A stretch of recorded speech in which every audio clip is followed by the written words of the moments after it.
ரீசெண்டாக எங்கள் வீட்டில் இருந்த ஃப்ரிட்ஜ் எரிஞ்சு கருகி போயிடுச்சு.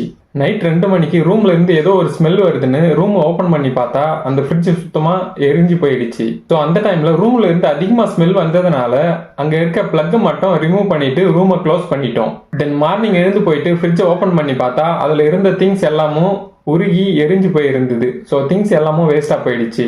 ஸோ எதனால இது நடந்திருக்கும்னு கூகுளில் சர்ச் பண்ணி பார்க்குறப்போ ஃப்ரிட்ஜ் வைக்கிற இடத்துல ஏர் சர்க்குலேஷன் இல்லைனா கம்ப்ரெசர் ஹீட் ஆகி ஃப்ரிட்ஜ் தீப்பிடிக்க கூட சான்ஸ் இருக்குன்னு போட்டிருக்கு. தென் ஃப்ரிட்ஜ் செவரை ஒட்டுன மாதிரி தள்ளி வச்சாலும் இந்த ப்ராப்ளம் வரும்னு சொன்னாங்க. பட் எக்ஸாக்டாக என்ன பண்ணக்கூடாதுன்னு சொன்னாங்களோ அதே தான் நாங்கள் பண்ணியிருக்கோம். எங்களோட ரூம் விண்டோ எப்பவுமே ஓப்பனில் இருக்காது. அதே மாதிரி அந்த ரூமை அடிக்கடி நாங்கள் யூஸ் பண்ணவும் மாட்டோம். ஜஸ்ட் ஃப்ரிட்ஜில் இருக்க திங்ஸை யூஸ் பண்ண மட்டும்தான் அந்த ரூமை யூஸ் பண்ணுவோம். ஸோ ஏர் சர்க்குலேஷன் இல்லாததுனால ஏர் வெளியே போக முடியாமல் ஃப்ரிட்ஜ் தீப்பிடிக்க ஸ்டார்ட் ஆயிடுச்சு. ஸோ உங்கள் வீட்டில் ஃப்ரிட்ஜ் யூஸ் பண்ணீங்கன்னா ஃப்ரிட்ஜை செவரை ஒட்டி வைக்காதீங்க. 6 இன்ச் கேப் விட்டு ஃப்ரிட்ஜை வைங்க. அதே